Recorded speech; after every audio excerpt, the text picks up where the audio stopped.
नर्मदे हर आज 12 मार्च बुधवार। तो सकाल 9:30-10টা नागाद গিয়েছিলাম পিপলেশ্বর মহাদেব দর্শনে।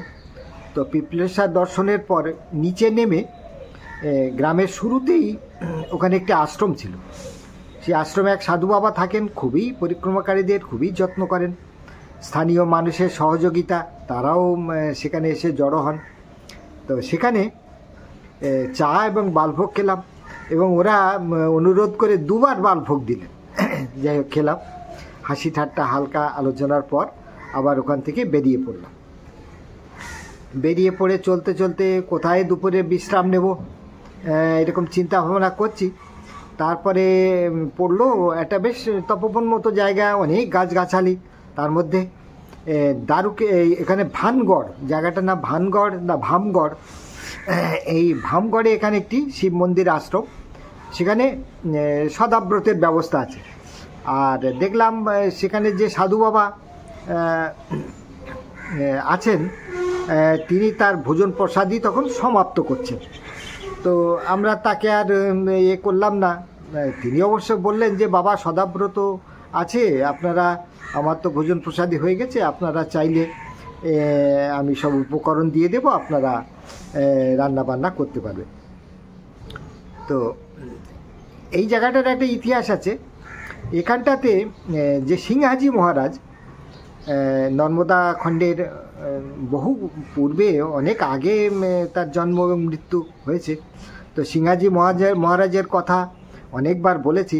নর্মদা খণ্ডে তার মতো সিদ্ধ সন্ত, তার কিংবদন্তের মতো। তো এই সিংহাজি মহারাজ এইখানে এই ভানগড় রাজা, ভানগড় কি ভামগড় সেটা বলতে পারছি না, এই ভামগড় বলছিল উনি। তো সেই ভামগড়ে এখানে রাজার অধীনে তিনি রাজকর্ম করতেন, পত্রবাহকের কাজ, তারপরে তার ওই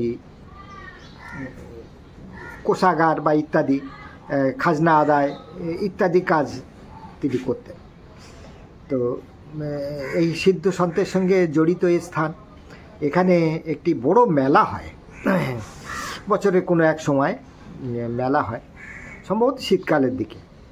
তাই সব শোনালাম। জায়গাটি ভারী সুন্দর, ওখানে খানিকক্ষণ বসে বিশ্রামও নিলাম। আমার ইচ্ছা ছিল যেখানটা দুপুরটা কাটাই, কিন্তু সাথীরা তারা সদাব্রতে আবার রান্না করার ঝামেলা ইত্যাদি, আর সাধু বাবার ভোজন প্রসাদী হয়ে গেছে, এই জন্যে সিদ্ধান্ত নিলাম আগে এগিয়ে যাব। এগিয়ে যেতে যেতে প্রচণ্ড ক্লান্ত হয়ে পড়লাম, কারণ সকাল থেকে যে পথ চলেছি, পায়ের তলায় তো সব বেশিরভাগ নুড়ি পাথর, 2-একটা জায়গায় সামান্য ভালো রাস্তা, তো ক্লান্তি তো আসবেই। তো 11:30-12টার কাছাকাছি একটা গভীর নদী খাত পড়ল। সে ধারাটির নর্মদা মায়ের সঙ্গে সঙ্গম হয়েছে। তা সঙ্গম থেকে, সঙ্গমের স্থলটি অনেক চওড়া, অনেক জল, একটু উপরে সেখানে খরস্রোতা। তো এই জায়গাটির নাম হচ্ছে ধারেশ্বর জলপ্রপাত, খুব বিখ্যাত জায়গা, ইন্টারনেটেও দেখা যায় ধারেশ্বর জলপ্রপাত। তো এই জলপ্রপাতের প্রবল স্রোত, প্রচণ্ড ভয় করছে, ক্যামেরা বন্ধ করে পার হতে হলো। তো আমার সাথী কল্পনামা অনভিজ্ঞ, তাকে বারবার নিষেধ করা সত্ত্বেও, মানে জলধারাটি যেখানে গড়িয়ে নিচে নামছে, অনেকটা নিচে, তার কাছ দিয়ে পার হলেন। তো সেখানে বিপদ ছিল এই, বাই চান্স যদি কোনোভাবে পা হড়কে যেত। সেখানে জল একটু কম ছিল কিন্তু ধারা প্রবল, তো পা যদি একবার হড়কে যেত তো ওইখান থেকে গড়িয়ে পড়ে নির্ঘাত মৃত্যু ছিল। তো তিনি এই কাজটি করেছিলেন, খুব খারাপ কাজ, মানে আমার নিষেধ শোনেননি, বুঝতে পারেননি আসলে। আর আমি একটু উপরে দিয়ে পার হয়েছিলাম, যেখানটা একটু গভীর জল ছিল কিন্তু ধারাটা একটু কম, স্রোতটা কম ছিল। যাই হোক, খুব সুন্দর স্থান এই ধারেশ্বর জলপ্রপাত। তারপরে ওখান থেকে এগিয়ে গেলাম, দুপুরে ছিলাম হচ্ছে দারুকেশ্বর শিব মন্দির। তো এটি একটি বিশাল বড় আশ্রম। তো গিয়ে দেখি যে আরও আমার পরিচিত অনেক পরিক্রমাকারী সেখানে আছে। একটি কম বয়সী যুবক ছেলে আছে, যার সঙ্গে মাস 2 আগে দেখা হয়েছিল। সে ডেঙ্গু জ্বরে আক্রান্ত হয়ে পিছিয়ে পড়েছিল। তো যাই হোক, সেই টিক্কার বাটি এসব বানিয়েছিল। তো ভোজন প্রসাদী আর বানাতে হলো না, ওখানেই গ্রহণ করলাম। মারাত্মক রোদ, মানে পাথর টেতে এমন হয়েছে সে কলতলায় যাওয়া যাচ্ছে না, এত গরম। আর তার সে টিক্কর ছিল পাথরের মতো শক্ত। তো তাই নিয়ে একটু হাসি ঠাট্টা হলো, কারণ পুরানো পরিচিত ছিল। তো সেখানে অনেকক্ষণ বিশ্রাম নিলাম, নিয়ে দুপুরের পরে একটু রোদ কমলে আবার পথে। তো সন্ধ্যায় এবার যে মন্দিরে যাব সেটি হচ্ছে শুলগাঁও শিব মন্দির, মনোকামনেশ্বর শিব মন্দির, নতুন নির্মিত, একদম নর্মদা মায়ের তীরে। তো এইখানে যাওয়ার পথটা ছিল ভারী অদ্ভুত, মানে পুরো জঙ্গল রাস্তা, ধুলো মর ভর্তি, দুই পাশে কোথাও উঁচু টিলা আর বাবলা কাটার ঝাড়ি, সে দেখলে ভয় লাগবে। আর জঙ্গলের মধ্যে দিয়ে একে একে যাচ্ছি, নির্জন, কেউ নেই। হঠাৎ একদল ছেলে, তারা বললো, বাবা আমরাও মন্দিরে যাব, চলো। হ্যাঁ, নিয়ে যাচ্ছি। একটা ছেলে ওখানে সে খোল ইত্যাদি বাজায়। আমি বললাম, তুই যদি আমাকে এই খোল বাজনা শিখিয়ে দিস, হ্যাঁ তাহলে যাবো, চল। হ্যাঁ, তো তারা হই হই করতে করতে গেল। মাঝখানে একটি গভীর একটা ছোট নদী খাতও পড়েছিল, তার মধ্যে বড় বড় নুড়ি পাথর ছিল, গড়ানো নুড়ি পাথর। খুব সাবধানে, ছোট্ট জায়গা, সাবধানে পার হতে হবে। তো শুলগাঁও পৌঁছলাম মনোকামনেশ্বর মন্দিরে। তো প্রথমে বাইরে আসন পেতেছিলাম মন্দিরের সামনের চাতালে। বাঁ পাশে একটি সবজি ক্ষেত, সে আশ্রমের সাধু বাবা বানিয়েছেন, টমেটো, বেগুন ইত্যাদি, কাঁচা লঙ্কা। আর তারপরে পিছনের দিকে, মানে উত্তর দিকে, বাথরুম ইত্যাদি, স্নানের জায়গা ইত্যাদি, মানে পরিপাটি। 15-20 জন পরিক্রমাকারী সহজেই থাকতে পারে। তা প্রথমে ঠিক করলাম বাইরের চাতালে রাত কাটাবো। তারপরে সাধুবা বললেন, না না, ভিতরে, ঘরের ভিতরেই থাকো। তো কল্পনা আর আমি দুজনে ভিতরেই আসন বাঁধলাম। তো এইখানের বর্ণনা একটু দিই। এখানে মায়ের বুকে জল কম, এবং নদীর উপর দিয়ে দেখা যাচ্ছে একদমই জল কম, মানে এটা হচ্ছে বাঁধের কারণে হয়েছে। তাহলে এর আগেও বাঁধ আছে, পরেও বাঁধ আছে, তো নিয়ন্ত্রিতভাবে জল ছাড়া হয়। আর কিছু কিছু এলাকায় বালি জমে এত বেশি পরিমাণ, রাশি রাশি বালি, পথে তো আপনাদের দেখালাম, সেখানে বালি খনন, পাথর খনন ইত্যাদির কাজ চলছে। তো এই সুন্দর মন্দিরে পরিষ্কার পরিচ্ছন্ন শান্ত পরিবেশ, মায়ের তীরে জলধারা, হ্যাঁ, তো এই সমস্ত দেখে মনটা কেমন হয়ে গেল। ভাবলাম উঁচু চাতালটায় যেখানে শিব ঠাকুর আছেন, তো সেই উঁচু চাতালের উপরে বসে একটু শিব ঠাকুরের স্তব পাঠ করি না কেন। তা খুব গভীর মনোযোগ দিয়ে সেখানে স্তব পাঠ করতে লাগলাম। তো স্তব পাঠ সমাপ্ত হলো শিব ঠাকুরের জয়ধ্বনি দিয়ে। হ্যাঁ, মনটা খুব ভাবুক হয়ে গেছিল। তারপরে চাতাল থেকে নামতে গিয়ে দেখি যে একটি বেশ বড় কালার সাপ, প্রায় 3 ফুটের কাছাকাছি হবে। তো কালার সাপ এতখানি লম্বা আমি কমই দেখেছি, তবে বেশিরভাগ একটু মোটা টাইপের। এই সাপটা ছিল সরু টাইপের। তো কালার চিনতে আমার কোনো ভুল হয়নি। চুপচাপ সাপটি ওই চাতালের পাশেই শুয়েছিল। তো আমি উঠে দাঁড়াতে সে তার মধ্যে একটু চঞ্চলতা দেখা দিল। হ্যাঁ, ভাবলাম যে মহারাজ, তুমি তো বিষধর প্রাণী, তো শিব ঠাকুরের স্তব পাঠ শুনতে বা শিব ঠাকুরের কাছেই হয়তো এসেছিলে, তো আমার স্তব পাঠও শুনেছ। তো আমি একটু ভিডিও করলাম সেই সাপটির চলে যাওয়ার সময়। তো সাপটিও উল্টো দিকে মুখ করে, মানে সেই ঘরের ঢোকার দিকে না গিয়ে নর্মদা মায়ের তীরের দিকে আস্তে আস্তে আস্তে আস্তে পাথরের মধ্যে অদৃশ্য হয়ে গেল। তো তো এই পাথরের চাতালটি, এইখানটা এই চাতালটির উপরে খোলা জায়গায় সাধু বাবা দীর্ঘদিন থাকতেন। তো তাকে আমি ভিডিওটা দেখালাম, তিনি আঁতকে উঠলেন যে বাবা কেউ কোনো দিন কমপ্লেন করেনি, কিন্তু আমিও জানতাম না, তা তো এখানে শোয়াটা বিপজ্জনক হবে। আমি বললাম হ্যাঁ বাবা, একটু সাবধানে থাকতে হবে, নদীর তীরে কত বিষধর জীবজন্তু আছে। তবে এদেরও স্বভাব এমন, মানুষের কাছাকাছি থাকতে পছন্দ করে। ঘামচিতা আমাদের দেশে নাম, ঘামের গন্ধ নাকি এদের পছন্দ। চুপচাপ শুয়ে থাকে পাশে গিয়ে শরীরের উষ্ণতায়। তবে নড়াচড়ার ফলে বা আঙুল বা সরু জায়গা, সেটা খাদ্যবস্তু ভেবে বা নড়াচড়ায় গায়ের উপরে হাত পা পড়ে গেলে তখন এটা দংশন করে। দংশনের যন্ত্রণা হয় না, কিন্তু নিউরোটক্সিক বিষ ধীরে ধীরে শরীর মনকে আচ্ছন্ন করে বসে, সব অবশ হয়ে যায়, নিঃশ্বাস নেওয়ার ক্ষমতা কমে যায়, ধীরে ধীরে ধীরে মৃত্যু হয়। তো এই বিষধর প্রাণী।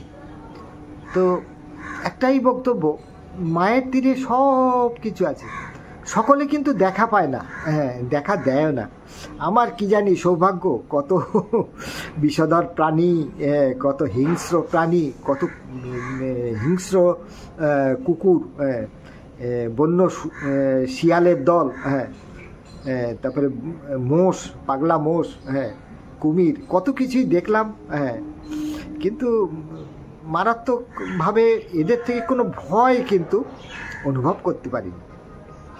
তো নর্মদা মায়ের কৃপা, সব জীবজন্তু দর্শন করেছি, বাঘ দর্শন করেছি রাতের অন্ধকারে। তো সব কিছু তার, জীবজন্তু সবই নিয়ে তার সংসার। তো এই সংসারের মধ্যে আমিও একটি প্রাণী, তার দর্শনের আশায়। তিনি তো বহু রূপে থাকেন, বহু রূপে দর্শন দেন, বহু রূপে পরিক্রমাকারীদের সহায়তা করেন। আমরা আমাদের নজর হয়তো দেখতে পারি না, কখনো অনুভব করি, আবার কখনো ভাবি হয়তো ভুল ভাবছি, তা নয়, সবটা নিয়েই মা। তো আজকে 12 তারিখের গল্প এই নর্মদে। पिपलेश्वर महादेव। ये फोटो को छोड़ो, यहाँ से उठने का मन नहीं हो रहा है। इतना पिपलेश्वर महादेव जो भाव है ना, ये पानी चढ़ा है तुम? मैं पानी परिक्रमा में कुछ चीजें ऐसी होती है, ऐसा मैं खोलेगा नहीं पानी। अच्छा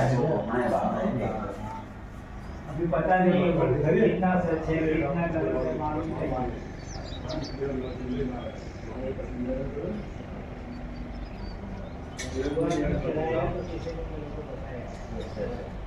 নর্মদে হাট। এখন আমরা আছি পিপলেশ্বর মহাদেব মন্দিরে। তো এই হলো পিপলেশ্বর মহাদেবের রূপ। তো এই তার বহিরাঙ্গটি একটি ধাতু নির্মিত ढकना दिए, ढका ही থাকে साधारणत।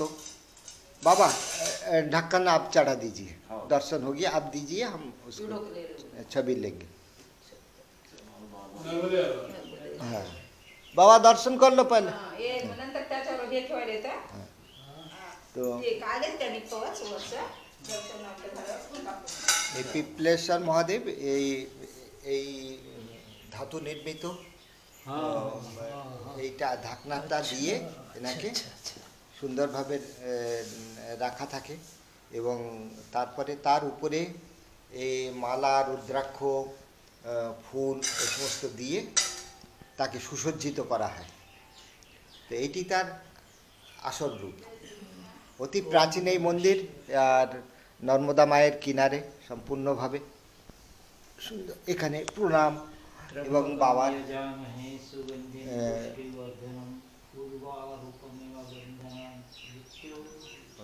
মা অমৃতা নর্মদে হয়, নর্মদে। আর এখানে বাইরেও একটি প্রস্তর নির্মিত খুবই সুন্দর অতি প্রাচীন শিবলিঙ্গ আছে, আর পাথরেরই জনিপীঠ, একটু অন্যরকমভাবে তৈরি সামনে। আর পাশেই মায়ের এই অপূর্ব সুন্দর রূপ।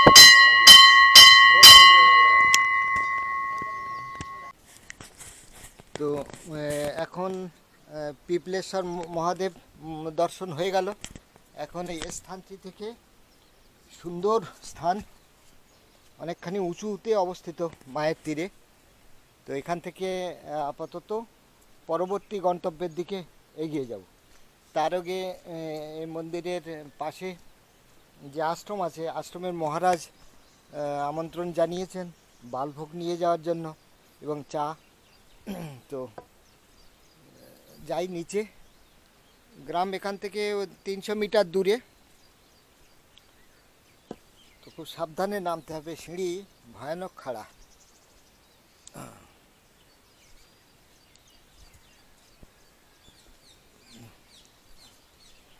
সবেদা গাছটি একদম ঘন ঝাড়ি, সবেদা একদম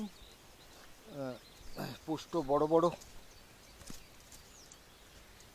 ফুলে আছে। তো আপাতত এগিয়ে যাই, তার আগে মন্দিরের ঘণ্টার ধ্বনি।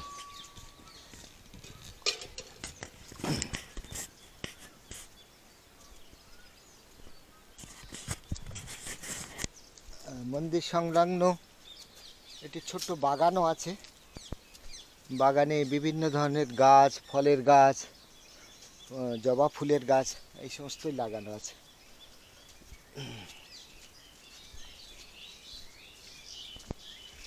মন্দিরটির রক্ষণাবেক্ষণ তো হচ্ছে, কিন্তু সেইভাবে প্রতিনিয়ত সেবা করার মতো মনে হয় কেউ নেই। তো যতটুকু আছে তাও অনেকখানি। কিন্তু স্থানীয়দের জিজ্ঞাসা করলাম, তারা কিন্তু এই পিপলেশ্বর কথাটির অর্থ বা এই মন্দিরের ঐতিহ্য বা ইত্যাদি সম্বন্ধে বিশেষ কিছু জানেন না। পিপলেশ্বর না পিপলাদেশ্বর, মানে পিপলাদ ঋষির সঙ্গে সম্পর্কিত না কোনো পিপল গাছের সম্বন্ধে সম্পর্কিত, এটি কিন্তু স্থানীয়রা বলতে পারলেন না। যাই হোক, ভগবান পিপলেশ্বর এখানে আছেন, এইটুকুই ভক্তদের কাছে যথেষ্ট। নর্মদে হর। তো এই স্থানটির নাম হলো নিমগুল। নিমগুল, এটা রাধাস্বামী আশ্রম। লেখা রয়েছে সতগুরু দয়াল কি দয়া, রাধাস্বামী। এক পাঞ্জাবি শরীরের ছবি আছে দেখছি। আপাতত বন্ধ আছে, কেউ নেই, তালা বন্ধ আশ্রমটি। আশ্রমটির অবস্থান খুব ভালো, নর্মদা মায়ের তীরে, আর সুন্দর ছোট ছোট গাছ, একটু একটু ছায়া, বাথরুম, সব কিছু আছে সুন্দর। মায়ের, নর্মদা মায়ের একদম কিনারে রাধাস্বামী আশ্রম। তো রাধাস্বামী আশ্রমের তো অনেকগুলো শাখা আছে। একটি তো মূল যে শাখা, সেটা হচ্ছে আগ্রা দয়ালবাগ সৎসঙ্গ। সেখানে শিবদয়াল শর্মা, তিনি রাধাস্বামী বাবা হুজুর মহারাজ নামে পরিচিত ছিলেন।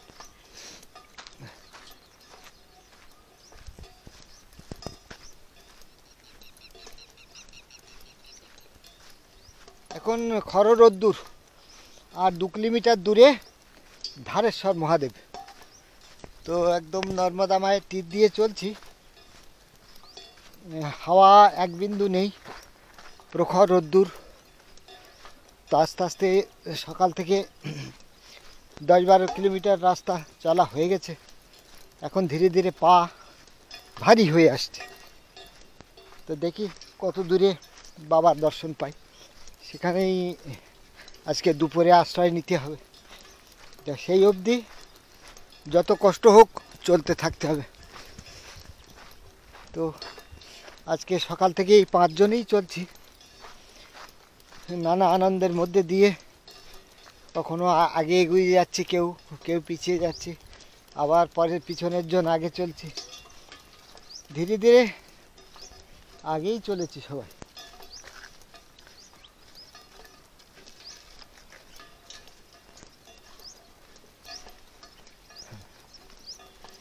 তো তপস্যা মানে অনেকে বলে তাপ সহা, তো সে কোন তাপ জানি না।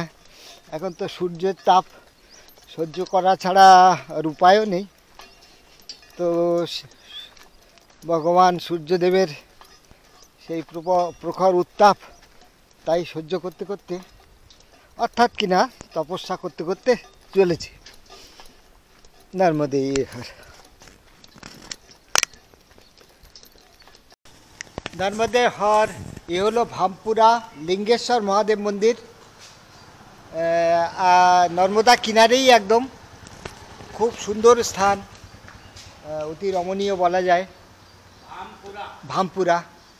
তো এই ভামপুরাতে ধারেশ্বর মহাদেবের একটু আগে এখানে লিঙ্গেশ্বর মহাদেব দর্শন करलो।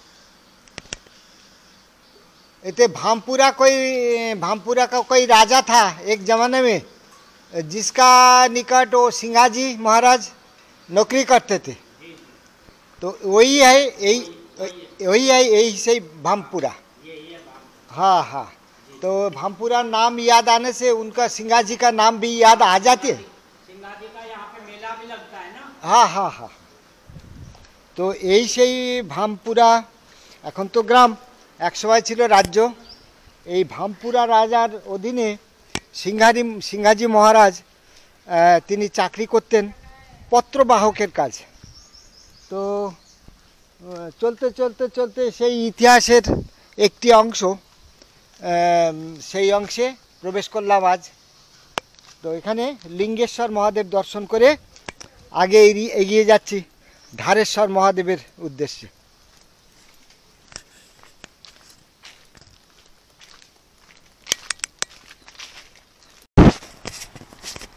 এখন 11:30 পেরিয়ে গেছে। এখন এসেছি একটি অতি সুন্দর স্থানে, এক পার্বত্য নদী, নদীটি কুলকুল কুলকুল করে বয়ে চলেছে।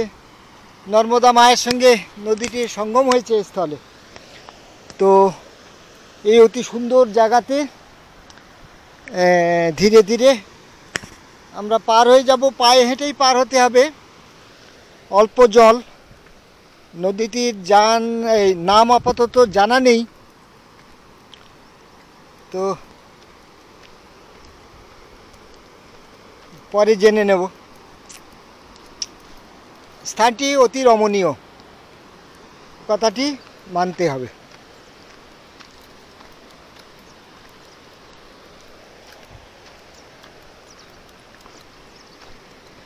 তো নামার নদীর গর্ভে নামার যে রাস্তাটা একটু বিকট, তবে পাহাড়ের রাস্তায় এর থেকে। আর এখানে একটি দেখছি খুব সুন্দর একটি গুহা আছে। বাহ, খুব সুন্দর একটি গুহা আছে এখানে। হ্যাঁ, একদম গোড়ায় নজর পড়লো, তাই একটু দেখে নিলাম এক ঝলক।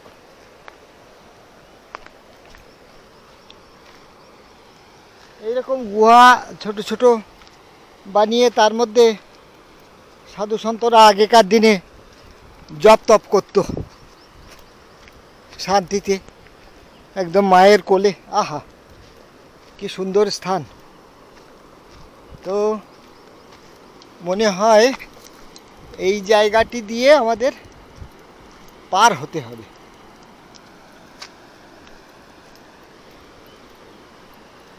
তো নদীটি দেখতে ছোট হলেও পার হওয়ার স্থানটি কিন্তু বেশ বিপজ্জনক।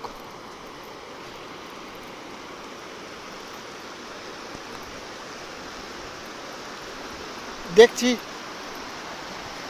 কোথা দিয়ে সহজে পার হওয়া যায়।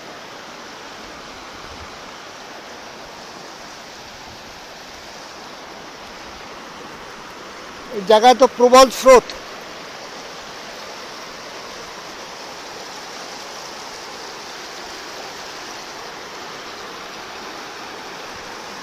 তো সম্ভবত এখানটা দিয়ে পার হওয়া যেতে পারে।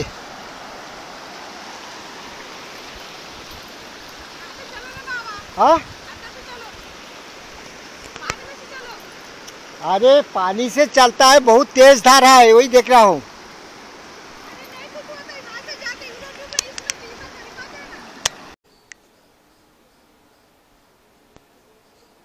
ओम नमः शिवाय। नर्मदे हर।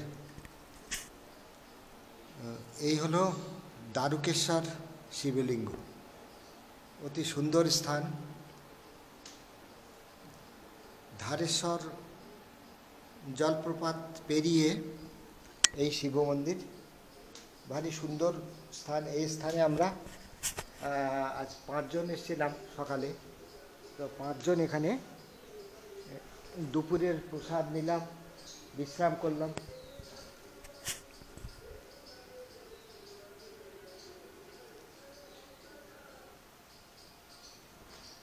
ভারী সুন্দর প্রাচীন শিবলিঙ্গ। তো এই শিব মন্দিরে বিশাল বড় আশ্রম।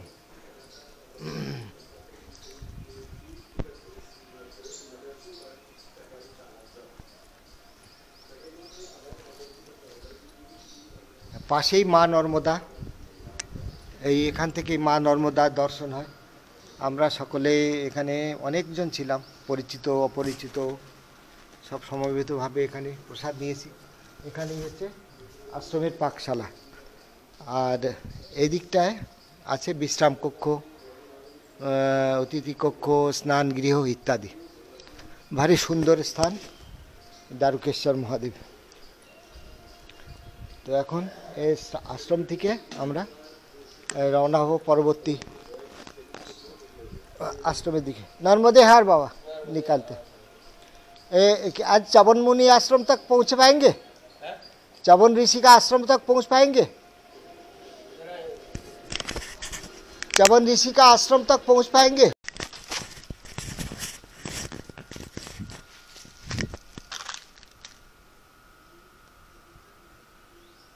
तो दारुकेश्वर आश्रम থেকে আপাতত বিদায় নিচ্ছি। আশ্রমের বাইরে একটা বিশাল বটগাছ আছে, অপরিচ্ছন্নভাবে আছে, আর এখানে একটি সরকারি বড় পাম্প হাউস আছে, আর নর্মদা মায়ের তীর দিয়েই রাস্তা। তা তীর দিয়েই যাচ্ছি। দুপুরবেলা তো মারাত্মক গরম লাগছিল, এখন খুব সুন্দর হাওয়া আছে। সেই ঠান্ডা হাওয়ার জন্য উষ্ণতাটা অতটা মনে হচ্ছে না। তো রাস্তায় বেরিয়ে মায়ের তীরের আনন্দ নিতে নিতে রোদ্দুর অতটা মালুম হবে না। এগিয়ে চলি সামনে। সামনে আজ বিকালবেলা পর্যন্ত 10 কিলোমিটার রাস্তা বিমলেশ্বর। তো বিমলেশ্বর মহাদেব অবধি পৌঁছতে পারি কি না সেইটাই হচ্ছে চিন্তা। তো আজকের গন্তব্য আপাতত বিমলেশ্বর মহাদেব, দেখি পৌঁছানো যায় কিনা। নর্মদে হর।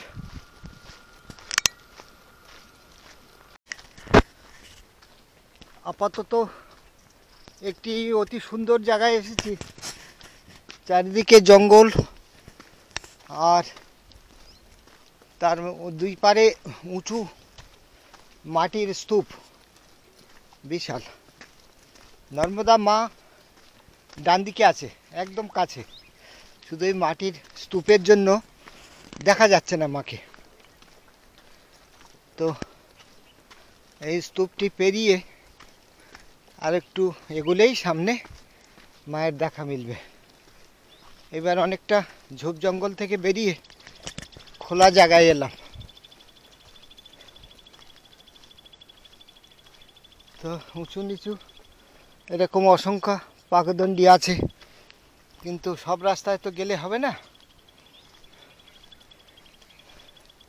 অনুমানে বুঝে নিতে হবে মা কোন দিকে বয়ে চলেছেন। তারপরে আর এই হলুদ রঙের লাল নিশানা আছে এখানে, এই পথের নিশানা ধরে ধরে যাওয়া। এই ছোট ছোট টুকরো কাপড় বাঁধা আছে, এইগুলি মায়ের পথে চলার নিশানা। এরকম কাপড় বাঁধা থাকলে বুঝতে হবে এটা মায়ের কোনো তীর্থস্থানে চলাচলের পথ। পরিক্রমাকারীরা নির্ভয়ে এই পথে এগিয়ে চলতে পারে।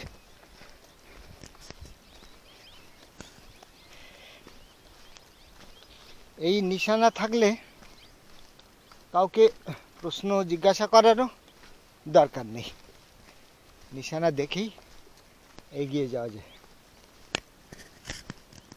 আপাতত এই জায়গাটা অনেকটা খোলা জায়গা, জনহীন তো বটেই, এখান থেকে বহু দূর অবধি কোনো জনবসতির চিহ্ন নেই।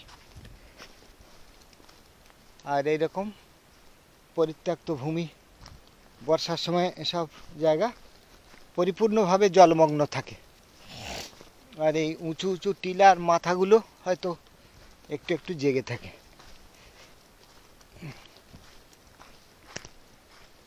হ্যাঁ, আপাতত আর মিনিট 10 রাস্তা হবে তো আছে নর্মদেই হর।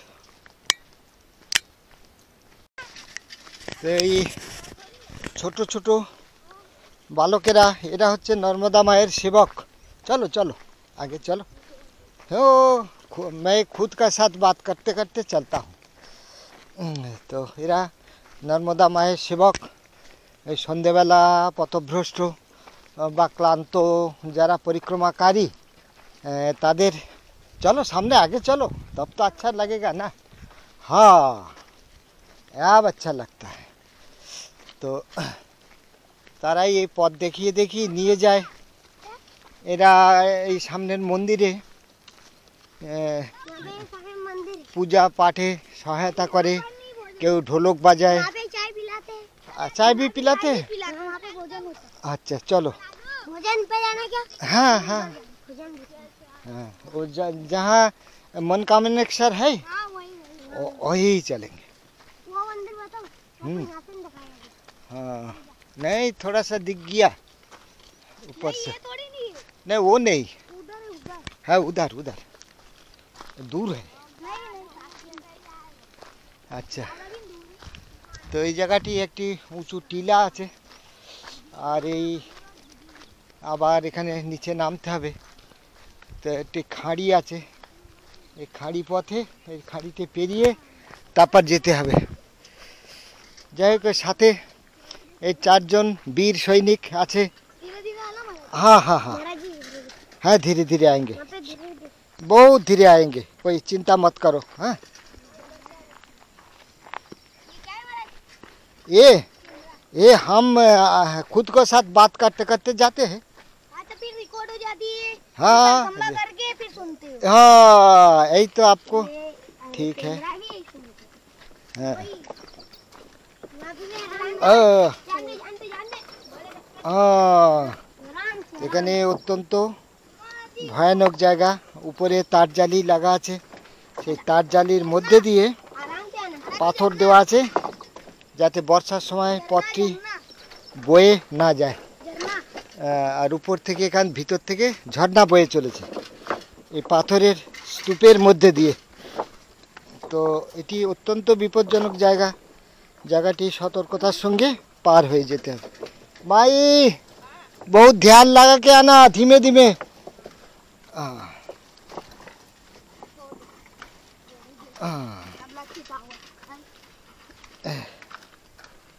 तो पार हो गलम। तुम गाय पर बंदे वाले हाँ बता बता क्या गाँव जाएगा? क्या जी? क्या गाँव जाएगा? गांव? कौन से गाँव ओ कोलकाता गांव। पक्कल गाँव को। हाँ कलकत्ता गांव पहुंच जाएंगे। हाँ। हम्म, आज पूरा ध्यान रुक जाना। आज तो यहीं रुक जाना, कल आगे बढ़ेंगे। हाँ कितने जोन और आ रहे पीछे? पीछे और कोई नहीं, हम दोनों ही है। अब खंबावासी अब आते नहीं। हाँ बहुत कम आते हैं। कम कम थे ना। तो बेच दे रहे क्या अपना? नहीं बाबा, खुद अपना सामान ना अपना साथ में लेके जाना पड़ता है। अब माताजी को देखो, माताजी अगर जरूरत होगा तो। अच्छा थोड़ा रुक जाओ, माताजी पीछे पड़ जाएगा। हाँ तो भयंकर पाथरेर पथटी मा धीरे धीरे पार हुए आसছে। बस गांव उधर वो कल जाएंगे, आज तो नहीं। निर्जन जगह पश्चिम बांगलाय होले आतंके मरे जेते हैं, चोर दस्यु इत्यादिर उपद्रव। किन्तु मध्य प्रदेश दीर्घ मासेर पर मास चलছি, এত সুন্দর জায়গা, এসবের কোনো বালাই নেই, নির্ভয় তীর্থযাত্রীদের কোনো রকম ভয়ের কিছু নেই। এক সময় ছিল ভিল দস্যুদের ভয়, কিন্তু সেই ভিল দস্যুরা আজ নর্মদা মায়ের সেবক। তারা আশ্রয় যোগায়, রুটি ডাল ইত্যাদি যোগায়। তারা অত্যন্ত দরিদ্র, কিন্তু তারা তাদের এখন সেবা ধর্মই প্রধান। তো দিনের শেষের ক্লান্তি উপেক্ষা করেও এইটুকু পথ সামনে এগোতে হবে। এই নিশানা দেওয়া আছে, সুতরাং আমরা যতই দুর্গম ঝাড়ি জঙ্গলের পথ হোক না কেন, আমরা ঠিক রাস্তাতেই যাচ্ছি। নর্মদে হর। এইবার দেখুন অন্ধকার ঝাড়ি সুড়ঙ্গ।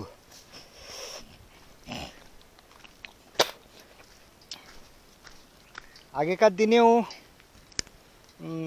এর থেকেও দুর্গম ঝাড়ি সুড়ঙ্গের মধ্যে দিয়ে পরিক্রমাকারীদের যেতে হতো দিনের বেলা মশাল জ্বালিয়ে। অনেক সময় গাছের ডালপালা হাতের টাঙ্গি দিয়ে কাটতে কাটতে পথ করতে করতে যেতে হতো। তো এখন দিন সেরকম নেই, আর পায়ের তলায় এই বাবলা গাছের রাশি রাশি পাতা কত যুগ ধরে ঝরে ঝরে পড়ে পড়ে পায়ের তলায় একটা নরম নরম গদি তৈরি হয়ে গেছে। ভারী সুন্দর এই ঝাড়ি পথ। আর এই নিশানা দেওয়া আছে, এই নিশানা ধরে ধরে এগোতে হবে। নর্মদে হর।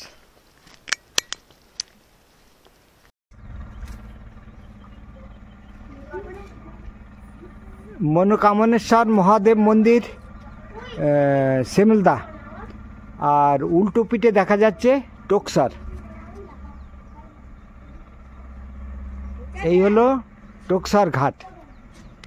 আর এ তীরে উত্তর তীরে যেখানটা আছি সেটি হলো মনোকামনেশ্বর মহাদেব মন্দির। ইনি ভগবান মনোকামনেশ্বর মহাদেব। ये नर्मदा लिंग है क्या? ये लिंग नहीं, ये भोलेनाथ बाबा की बनाते हैं, बनावटी है। हाँ बनाते ना। हाँ हाँ हाँ बकवा में। हाँ बकवा से लाए। अच्छा अच्छा। আর এই হলো পরিক্রমাকারীদের থাকার স্থান, অত্যন্ত সুন্দর। আর উপরে এই শিবলিঙ্গের আকারে একটি বড় কক্ষ তৈরি করা হয়েছে, ওর ভিতরে দেবী মূর্তি বসানো হবে। তা পূর্ব দিক থেকে এই উপরের কক্ষটির একটি দরজা আছে, সেখানে দেবী মূর্তি এখনও বসানো হয়নি, বসানো হবে। আর এই আশ্রম সংলগ্ন মায়ের তীরে ছোট্ট একটি বাগিচা, অন্নক্ষেত্র। আপাতত সাধু বাবা একটু দূরে গেছেন গ্রামে, হয়তো কিছুক্ষণের মধ্যে চলে আসবেন। আর আশ্রমের তীর দিয়ে ছোট ছোট কিছু কিছু ঝাড়ি গাছ আছে, কিছু নিম গাছ আছে। বাঁধের কারণে এই জায়গাটা প্রতিদিনই কিছু কিছু জল ভরা হয় আর কিছু কিছু জল ছাড়া হয়, এমনিভাবেই চলে। যেমন এখন জল অত্যন্ত কম, আর যখন জল ছাড়বে তখন সকালবেলার দিকে অনেকটাই জলে ভরে যাবে, ঘাস জঙ্গল বা ইত্যাদি, তখন জলমগ্ন থাকবে, নদীটি তখন অনেক গভীর দেখাবে। তো অতি সুন্দর স্থান, আজকে নর্মদা মায়ের তীরে থাকার একটি সুযোগ মিলে গেল। कुशुभ दशम नामा सर्वगन्धर्वराज शशिधर वरमौलिर्देवदेवस्य दास सकल निज महिमिनो हृष्ट एवासुरोषत् स्तवनमिजं कार्येद् दिव्यं महिम्ना सुरगुरुमुनिपूज्य सर्गमोक्षैकहेतुं। তো মায়ের তীরে এরকম কত বিষধর জীবজন্তু আছে, তারা আসে, মানুষের সংস্পর্শে আসে। তো এই সাপটিও তেমনি, এই আপাতত পাথরের আড়ালে চলে গেল। এই শিব ঠাকুরের কাছেই এসেছিল, হয়তো আমি শিব মহিম্ন স্তব পাঠ করছিলাম, সেই স্তব শোনার জন্য এসেছিল, চলে গেল। তব তত্ত্বং ন জানামি কীদৃশোষি মহেশ্বর যাদৃশোষি মহাদেব তাদৃশায় নমো নমঃ। এককালং দ্বিকালং বা ত্রিকালং ইয়ঃ পঠেন্নর সর্বপাপ বিনির্মুক্ত শিবলোকে মহীয়তে।